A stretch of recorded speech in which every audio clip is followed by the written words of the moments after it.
We have a reception in this hotel. Beverly Hills Hotel.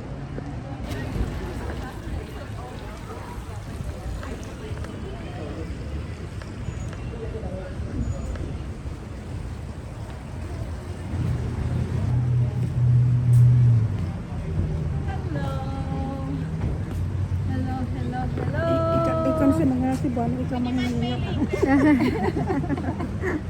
Nangyayap ko sa panang pagkita. Video si Bon. Ano? Pa-video.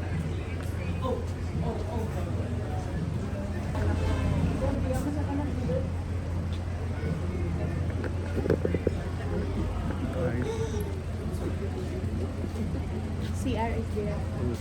Everybody ready?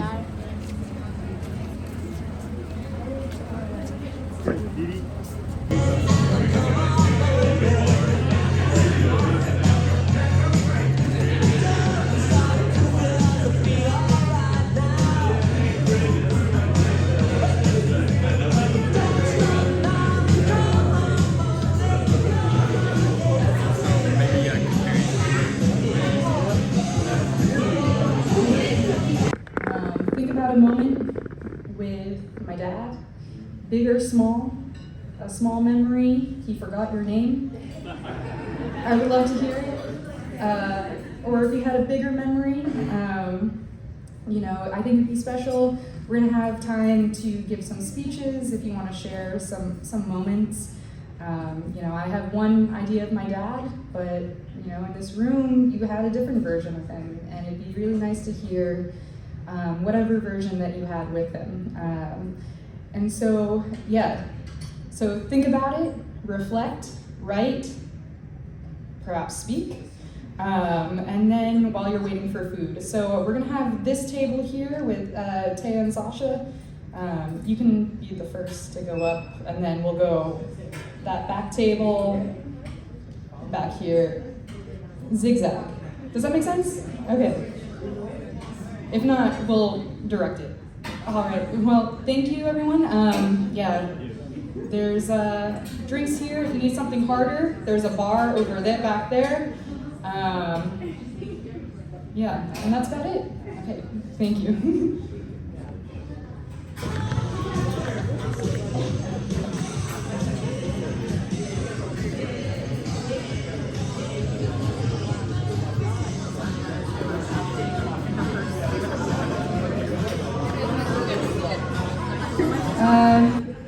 Here, and it's a good thing my dad's not here because I always said that if it wasn't quick enough, he would eat it. There was one time we went to the dry cleaners, and this dry cleaners is pretty fancy. They had like popcorn. He would always take us because it'd be an experience. They had popcorn, they had candy, and he found these cookies on the bottom shelf of this dry cleaners. And so he's like, "Oh, hey, you want some?" And we're like, "No, yeah, snacks. You can take some." And he immediately puts it in his mouth and spits it right out, and it was a dog treat.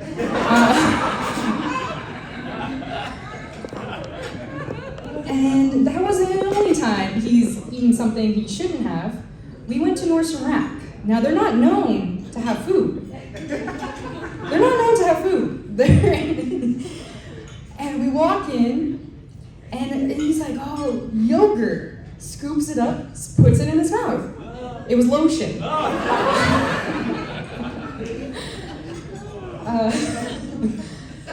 have another story, but maybe I'll wait until we finish. I don't know.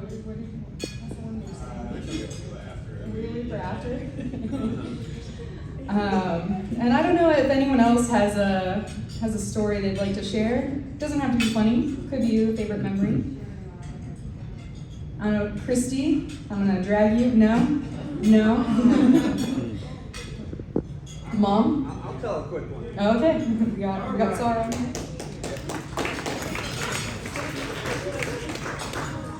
So those of you who don't know me, my name is Sarah Swartzen, and I'm a personal injury attorney. And when I found out I'm marrying into a family with a judge, I'm like, this is gonna be great for me. He's gonna introduce me around.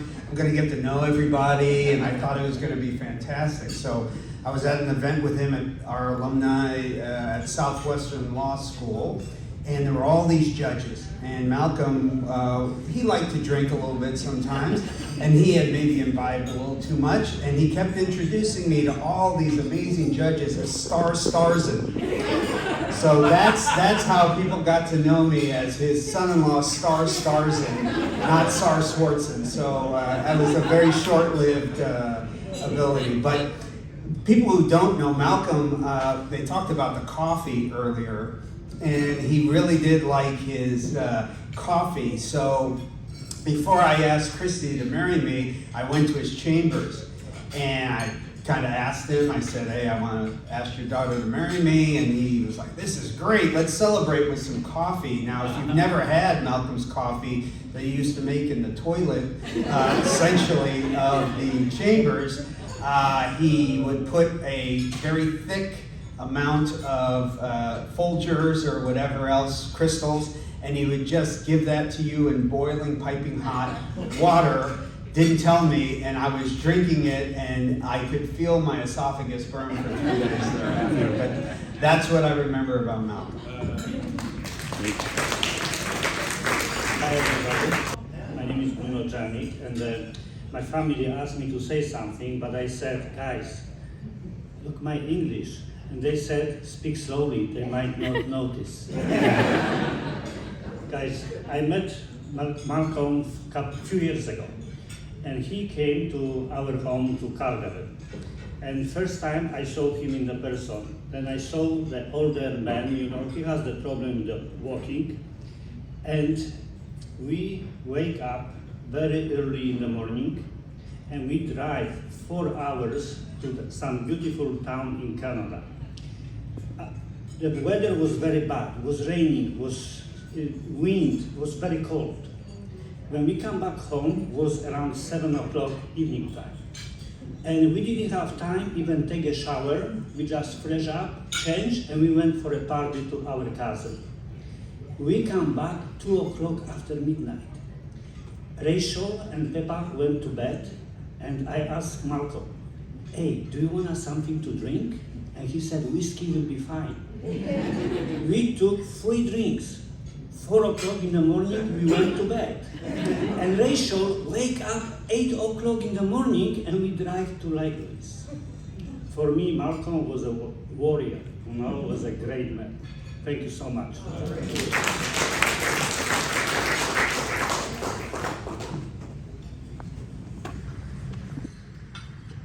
Hi, my name's Kimberly. I'm one of Andrea's friends since like elementary school. So we did a lot of group projects. I would be at their house a lot of the days when we would have things to work on. So one of my memories I'll always keep is, I don't even know why I would always be so late at the Mackey's house, but I could never leave until I had dinner. And I could be full from dinner, but I would be there, and then Malcolm would be like, Kimmy, eat more, don't be shy. And everyone at the table would gang up on me, don't be shy, eat some more. So even now as I'm eating, I'm like, do I want to eat some more? So I continue to eat. But that's always one of the fond memories that I always have of being at the Mackey house and being with Malcolm as well. Just always being welcomed as another part of the family, as a niece, basically, feeling always at home there. So I will always remember that. And I will continue to eat more and not be shy.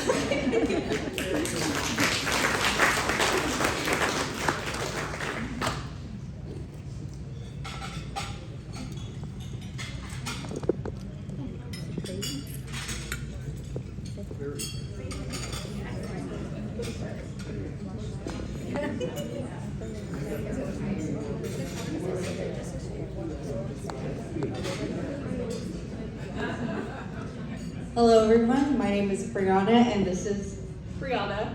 We are the Briannas. So we have been friends with Andrea since middle school. So since middle school, every time that we have gone over to the Mackey household, Malcolm always confused the two, even though we didn't look anything alike. And yeah, as we continued to get older and everything and shared our different experiences, we would always share and he would always confuse us. And at one point, I think it even felt like he was just clowning on both of us. Because we did not look anything alike or share the same experiences. But I think for the both of us, that was one of our most memorable memories of him, of having to reintroduce ourselves every time and clarify that I am not that Brianna and he is not that Brianna. But I think the last time that this Brianna, the last time that I got to speak with him, he actually knew which Brianna I was, and that for me was very special. So, yeah, we love you guys. thank you for having us.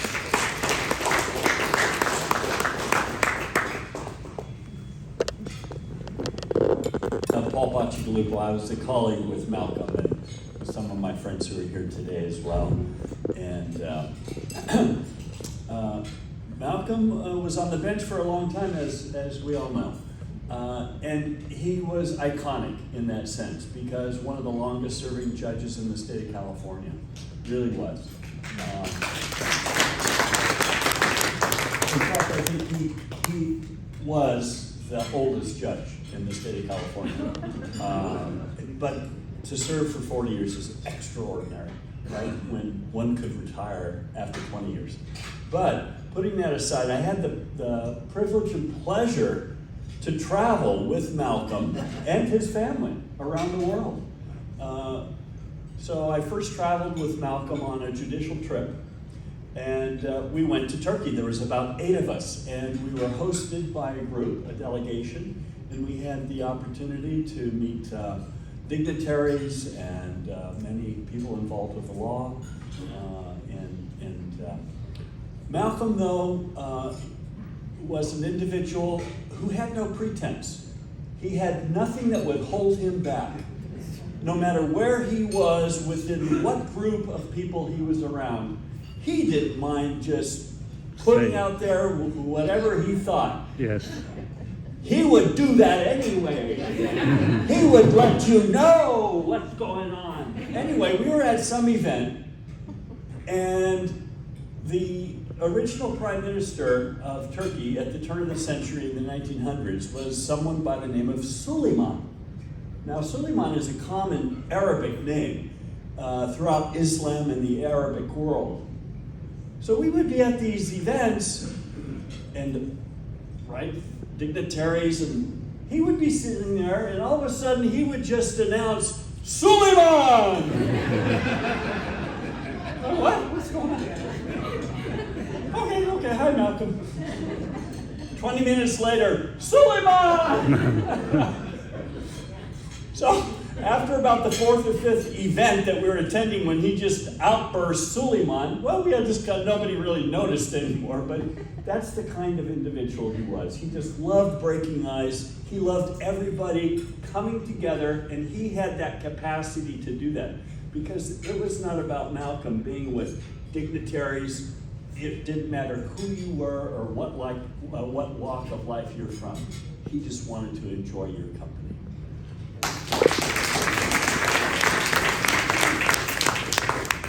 Hi, my name is Grace. I was one of Mackey's secretaries way back in the day. When I started working for him, I was not married. And a couple of years later, I got married, and his first wife said, "Oh, Malcolm, you better kiss her goodbye because she's going to start having babies and she's going to leave." But 10 years later, I was still there, no babies.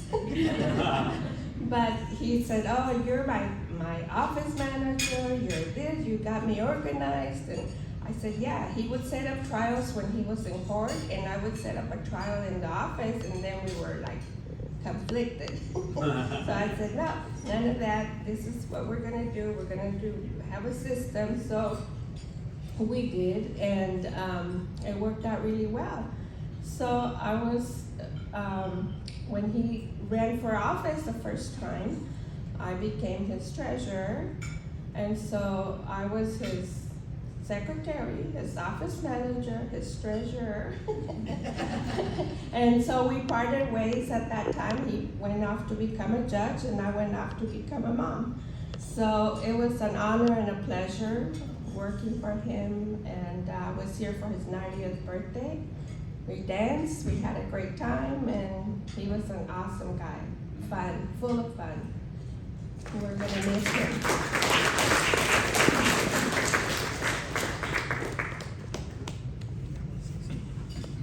You've heard my eulogy, and if you were here on the 90th birthday party, which was here, you heard my roast. Paul reminded me of a story. I just have to share this one story about Malcolm. Because he would say whatever was on his mind. He didn't really have a filter sometimes, okay? And so Malcolm was a fixture in the mosque lunchroom, okay? Back then there was 20, 30 of us that would come to have lunch every day, and Malcolm was always there causing trouble and talking politics, and he told me one day, he goes, Randy, I want to go. I'm going to the CG. He would love to go on these little judicial trips, and he was going to go to Auschwitz, right, and in eastern Poland and Vienna and all that. I go, well, when you get to Malcolm, when you get to Auschwitz, you're going to see that sign, Arbeit macht frei. And I explained to him what it meant. It means work makes you free, and it was a kind of ruse by the Nazis, and he explained all the historical significance of that. And so I heard when he was there, he kept shouting out, Arbeit macht frei! Arbeit macht frei! And finally somebody had to go say, Malcolm, you can't really say that, okay? So I'll take full responsibility for that. One more thing. Malcolm, towards his later days, I've only known him for the last 15 years, or I've been 16 years, being on the bench. So, and he kind of slowed down, and he was a little, but he was still there with the energy every day, just always trying to involve. But I used to have this saying, it was called Malcolm Central Time. He was about 10 minutes behind the conversation, okay? So I would call that Malcolm Summit. We're talking about some legal thing, and then 10 minutes later, we're on to something else, and he'd say, he'd say something, you're like, well, Malcolm, that was like 10 minutes ago. So I just love him, and I miss him, and it's great to see these videos of him, and man, he was a dapper guy. So anyway, I've taken enough of your time. Thank you. I'm Martin Arani, friend of the family, I guess about 20 years now. It's just a little thing I just wanted to tell you. Every time we would go to their house, he would always say, Martin, how's the market doing? Well, I'm in finance, but I'm not a stockbroker, or I'm not an economist or anything like that. So every time he would ask me. So sometimes I would have an answer, and sometimes I wouldn't.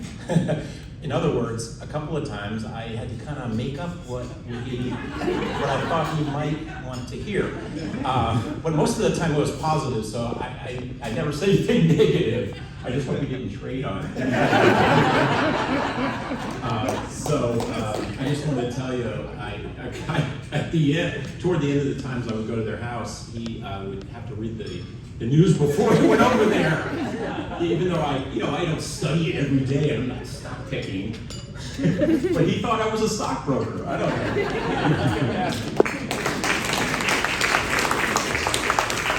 My name is Wendy, and my dad was best friends with Mal since they were living together in law school and living on French toast or whatever was cheapest. And my dad passed in 91, and so I've kind of been where you guys are, and I was amazed to hear the word cheapskate come out of your mouths. I'm like, wow, I guess they were really two peas in a pod. So the memories I have are, we went to the Rose Parade, and we squished in, they would lead the charge, squished in between whoever was old enough to sleep there all night, and we squeezed in uncomfortably as the family to watch the parade. And and I hear stories of them going on all kinds of free trips because then you just had to listen to the story, their pitch. Well, they didn't just listen to the story. No. They asked a ton of questions at top volume about this pitch, and well, wait, if you run the numbers, it's really going to cost me this, and there is no power line out to this place, and it's going to cost that, and eventually they were ushered out because they were disturbing everybody else's opportunity to make this sale to other people. And then we had any number of opportunities to go to Caltech and to Forest Lawn, and on a Sunday afternoon usually, and they would sit in the front row, and my dad was pretty tall, and he's like stretched out like this, and the music was really excellent, and it would put him to sleep. So there they are in the front row, and I'm mortified. It's free, but that's the way they rolled. And I do remember stories about election night. So my dad was Republican and Mel a Democrat, and they'd go to whoever won, wherever the food was best, to the best party. The equal opportunity. They really don't care who it was. So as a daughter who had the effect of the cheapskate on her life, my challenge has been to set that aside and go, wow, there's all these free things that I could go do, and I can spend money and I can do free things. So I can take that joie de vivre and go with it. So that's my hope for you too. So thank you. Good afternoon. My name is Alice Salvo, and I met Malcolm at the Italian American Lawyers Association, and I just realized it was free, so maybe that's why. And even though he was Irish, he was an honorary Italian, and we all loved him, and he really loved the mustacholi.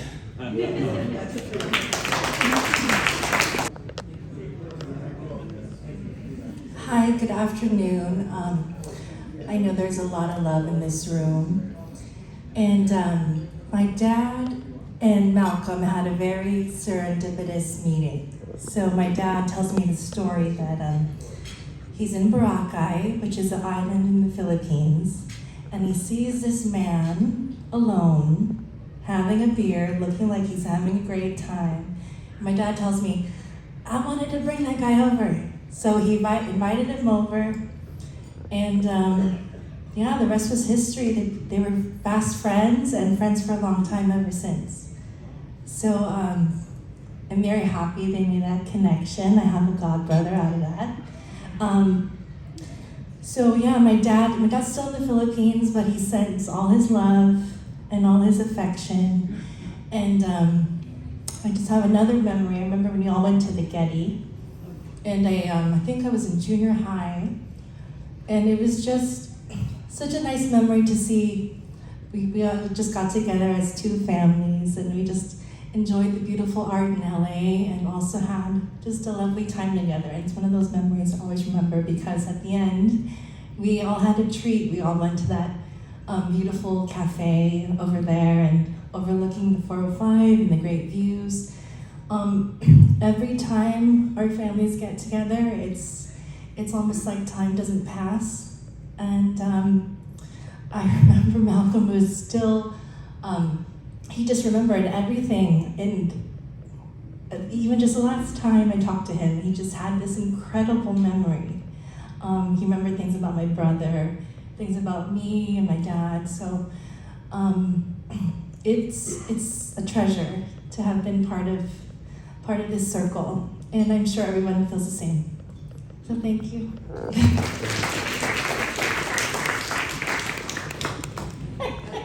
Why are you clapping on that? Savannah's in the house.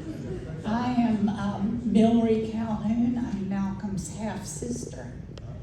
And we didn't really find each other until about 35 years ago. I'm not going to tell you how old I am, but I'm pretty close to him. But he asked his secretary, who was going to Charleston on vacation, to look in the phone book for Mackey's, and she did, and found a cousin of mine who knew me, and we got together and have been getting together. He would come to Savannah and we would come out here. It was a lot of fun, but I have to tell you the truth, his name isn't really Mackey. His name is McGregor. Our name is McGregor. He is the 6th great-grandson of Rob Roy McGregor of Scotland. And I don't know if you really know that history, but they sort of banned the name McGregor. And so when the ancestor who came here was the grandson of Robert. And they banned the name there, so they took the name Mackey, which was another Scottish name, M-A-C, no, what was it, M-A-K-I-E. And we went to Scotland and went to one of the museums, which one was it? I don't remember, in Dumbarton. And we asked the history guy there, I said, well, everybody says that we're related to Rob Roy. And he said, oh, everybody that comes here says that. And he said, what was your name? And I said, Mackey. And he said, you may very well be. So that prompted me to keep looking and searching. And it's just very interesting that Malcolm was in the legal field, and that came down through the family, through generations. Did I leave out anything? But it's really, if you read about Rob Roy, it's really interesting. I don't know if he was a good guy or a bad guy, but I think he was wronged and his family was wronged. And I wonder if the Mackeys didn't kind of, take that thing of being in the legal field to be sure that people got their fair whatever. Yep. Not enough? I did it. I'm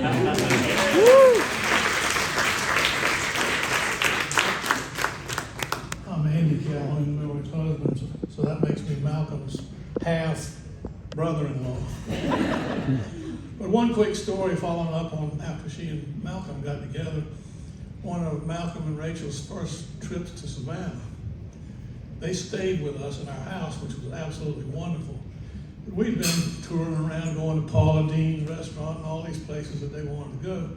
So we had come back home, settled down, sat on the couch, and was going to watch a little television.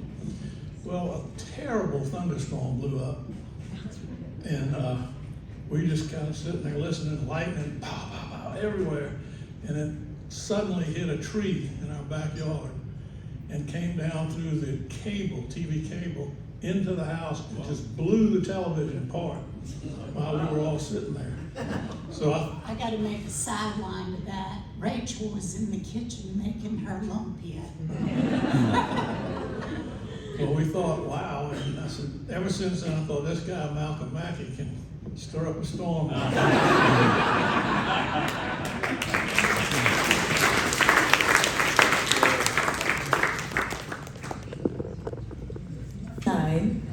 And every time I would go over to her house, it was always a thing of like, I still don't think your dad knows my name yet. I would come in, Rachel would be so kind as to be like, look, it's Miss Olivia. Don't you remember Miss Olivia? And he'd be like, ah, yes, of course. How are you doing? So growing up, my parents would always come into the house whenever they would pick me up after hanging out with Andrea, and they would talk for 30 minutes. So I would always be like, oh, I have time to go upstairs, Andrea, and I can hang out for another 30 minutes. One day in, I think it was middle school, my dad picked me up, and I remember him coming inside. Andrea and I were still upstairs, and this is still very much of the era of, Rachel having to be like, look, it's Miss Olivia, and him being like, ah, yes, of course. My dad picks me up, he walks in, and I hear from downstairs, hey, Robert, how are you doing? And I just remember being there, being like, what? I've known this man for 5 years at this point. He has never remembered my name, but he knows my dad's name after hanging out for 4 times.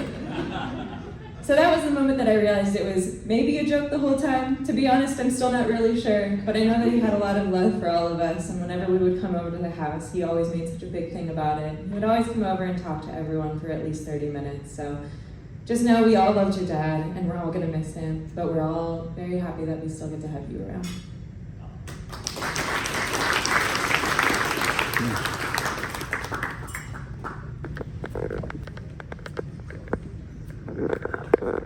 Hello, good afternoon, everyone. I'm Peppa. I'm Rachel's sister.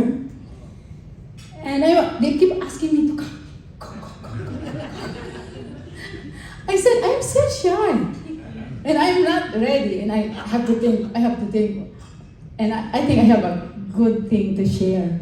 When, in my younger age, in our young age, that was long time ago when Rachel and Malcolm exchanging letters, because at that time there's no internet, there's no telephone, no. Yeah, it's just like writing. They do exchanging letters. Pen pal, they call it pen pal. Every time Malcolm will send a letter, all of us in the house was so excited. All of us knows what Malcolm is writing, what is the message about. And all of us like so excited. And every time Malcolm has a letter, and I was curious, why Malcolm wrote this? What do you think, what Rachel's message or the response, why Malcolm is writing this kind of statement? And what I did, I'm a naughty sister, so what I did, I have to look in the room, I have to look the rap drop, Rachel's rap drop. Even if it's rip off, I have to connect all this paper. So I know why she wrote this. Why? And I'm so curious. I asked her, and you won't say anything. So the next time, I cannot find any rap drop anymore. When he did it at work. I said maybe she threw it at school because he's working in school. He's a teacher, so I told my auntie. I said, "Oh, I can't find any rap drop anymore." And after they're exchanging letters, Malcolm came to visit her, and my aunt will ask me to when they have the date. My aunt will not allow Rachel alone. She always asks me, go with her. So Rachel has always a bodyguard. A chaperone, yeah. And I also curious about Malcolm's age, because we never said about the age. So I am the one keep asking him if it's okay, how old are you? He won't say anything. When I say, are you 45? He said, yeah. When I say, are you 50? Yes. So, and after that, after a few months, he went back to US, and then after a few months, he came back to their wedding. And Rachel told me, sister, she's 65. She only knows that during the signing of the marriage contract. And every time Malcolm visit in the Philippines, I always challenge him to play badminton. I play badminton in the road. Yeah, and I don't know if Malcolm knows that I am naughty about the letters that she's. Maybe if he knows it, she will say, "Oh, Peppa is king koi." You know what is king koi in our language is joker. Yeah. So I have a lot of nice things about Malcolm, and we love him so much. Thank you.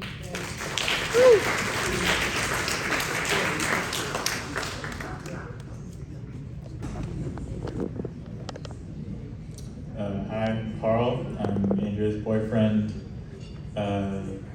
Celebrating our 5-year this month.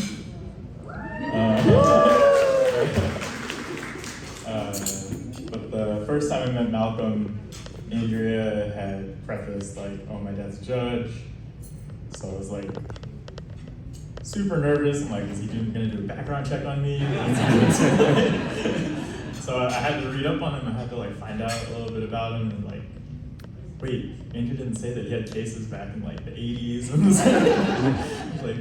But anyway, so yeah, before that first dinner, I read up on him, was prepared to like, schmooze with him, talk about his cases and stuff, and then he just immediately disarmed me. It was like, oh, I heard you're from Jersey, and like, after that, everything went out the window, and it was just like, oh, he's actually really nice. It's like, and then that's when I realized that it was Andrew's mom that I didn't prepare for.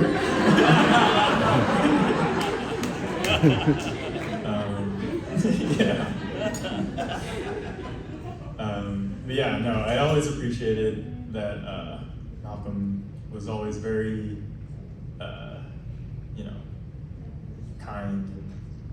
I think it was that Jersey like spirit in him to, I forget who mentioned it, but he was always really like a common man. He was ready to like shake hands with anyone, regardless of whatever you were, what your background was, and I always appreciated that about him. Yeah, we'll miss him.